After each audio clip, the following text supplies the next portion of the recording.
古有龟兔赛跑，今有吸尘器与超跑赛车。大雄虽然不懂下棋，使起盘外招来，可是一点下限都没有。这一次，乌龟还能跑赢兔子吗？这有力的引擎，高端大气的红色，一看这尖嘴就知道是小夫的表哥。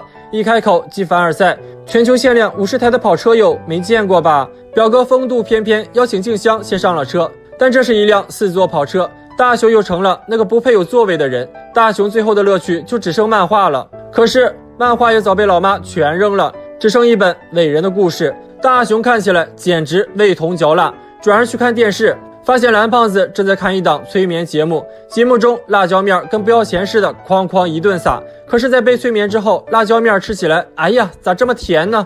可在即将解除催眠的关键时刻，电视它居然崩了，大雄对着电视就是一锤80，却落得个自己脚疼的下场。他向蓝胖子哭诉了今天的遭遇，总之就是3个字：不受待见。蓝胖子只得拿出非生物催眠喇叭，道具如其名，专门用来催眠非生物的。但怎么解释，大雄都好像在听数学课。蓝胖子只能用事实说话，对镜子连说3遍：你是电视。镜子它就真的变成了一台电视机，扭扭把手还可以换台，这道具太神奇，神奇到大雄上来就把书催眠成了漫画书。再翻开一看，哎呀，太有意思了！大雄又把书桌催眠成钢琴，陆木这才知道大雄他竟然还会弹钢琴。一时间，房间成了音乐教室。老妈听到楼上一阵吹拉弹唱，拔腿就上来查岗了。大雄情急之下，把窗户催眠成了1楼的，直接翻窗逃跑。得逞的大雄又开始作死，给家里来了个大改造。准备下楼的老妈差点被电梯又送回2楼，一个信仰之跃，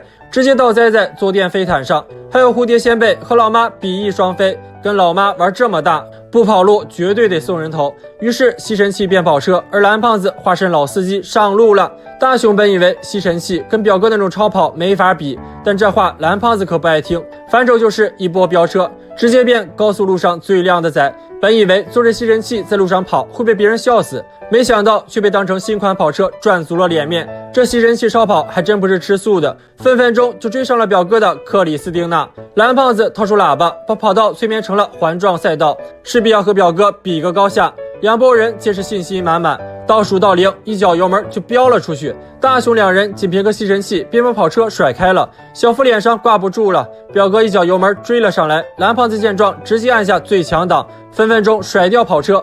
表哥虽然被这波操作嗅到了，但他也不甘示弱，一个换挡再次超车。不愧是全球限量50台，可吸尘器的速度一到极限，大雄忽然想到了一个阴招，拿出喇叭就对前面嚷起来。表哥他们开得好好的，车却突然自己停了下来，后备箱也自动打开了。一群大叔大妈疯狂的往表哥车上塞神秘袋子，大雄这得有多损？所以大雄到底对着表哥的跑车喊了什么呢？评论区来猜一猜吧。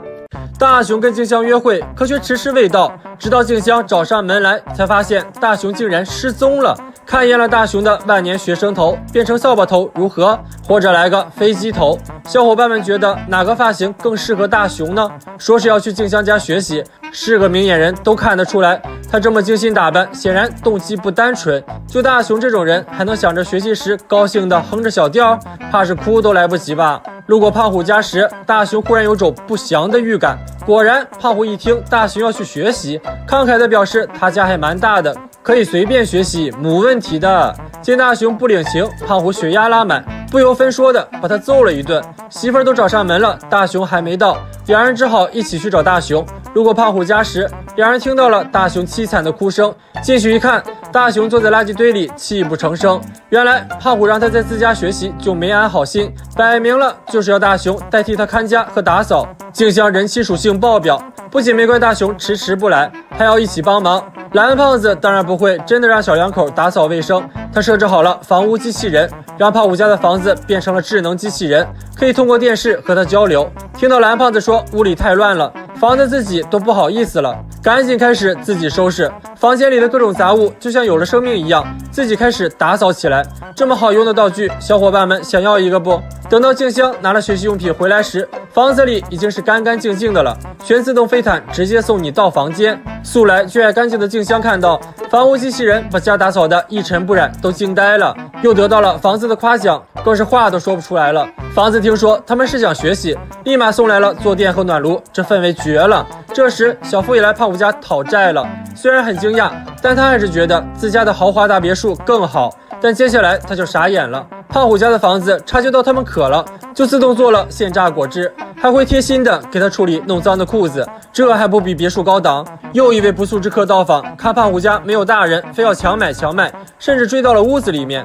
这下房子生气了，先是请他吃了一记闭门羹，接着又掀起榻榻米，让他摔了个屁股墩儿。见大叔被泰山压顶后还不死心，房子操纵吹风机喷出火来，把大叔的屁股都烧焦了，露出里面的粉色桃心裤衩。没想到大叔还挺闷骚的，危机解除，大家都非常感谢房子，连小夫也赞不绝口。这下房子反倒有点不好意思了。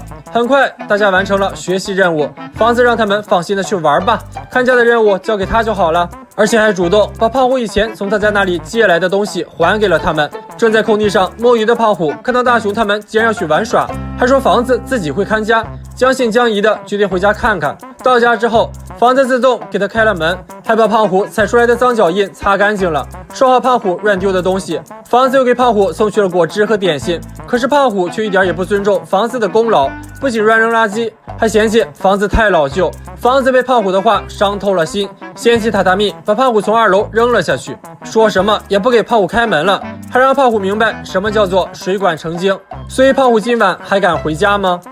俗话说3个女人1台戏，3个胖虎也能演一出好戏。看到胖虎的女装扮相，同学们表示我的眼睛聋了，要出来。而且大雄这一项还帮了胖虎一个大忙，现在胖虎不但能同时出演武藏和小次郎，连女主角也一手包办了。到了点心时间，大雄这个捡漏王这次发现了多余的橘子果冻，可3个胖虎正虎视眈眈地盯着他。然而果冻不像蛋糕，他们仨没法分享，被了果冻打成了一团。这么小的胖虎，感觉蓝胖子一屁股就能坐死一个，大雄咋还这么怂呢？